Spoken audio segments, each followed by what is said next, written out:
నా పేరు చుంచు. ఈ అందమైన అడవిలో నేను తిరుగుతూ ఉంటాను. మీకు ఒక విషయం తెలుసా? మృగరాజు నా ముందు తలంచారు. ఎందుకో తెలుసా?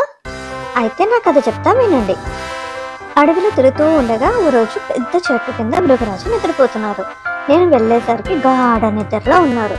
మృగరాజుని చూసి భయం పడి వెనక్కి వచ్చేస్తుండగా, నిద్రపోతున్నారుగా, ఓసారి దగ్గరగా వెళ్ళి చూసొద్దాం అని అనిపించి అలా అనుకొని ధైర్యం చేసి మెల్లగా శబ్దం చేయకుండా మృగరాజు దగ్గరికి వెళ్ళాను. ఒకసారి ముట్టుకున్నా. దాంతో మృగరాజుకి తెలివి వచ్చింది. నన్ను చూసి పెద్దగా గర్జించాడు. నాకు భయం వేసి వణుకొచ్చేసింది.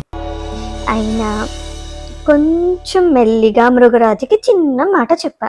మృగరాజా, నన్ను క్షమించండి, ఇంకెప్పుడు ఇలా చెయ్యను.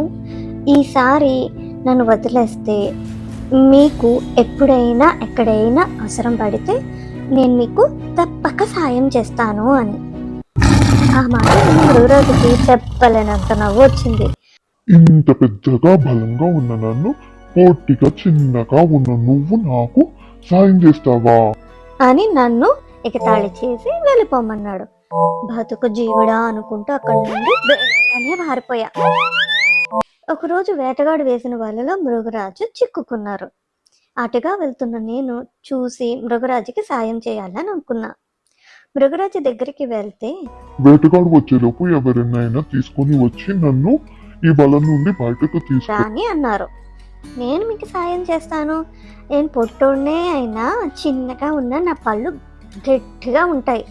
ఈ తాళ్ళు నేను మీకు కొరికి పెడతాగా, ఉండండి అని ఆ తాళ్ళని పరపరా కొరికేసి మృగరాజుని వాళ్ళ నుండి విడిపించాను.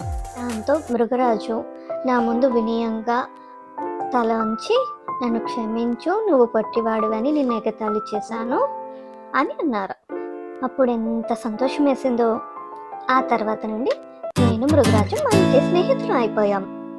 కథ కంచికి మన ఏంటి?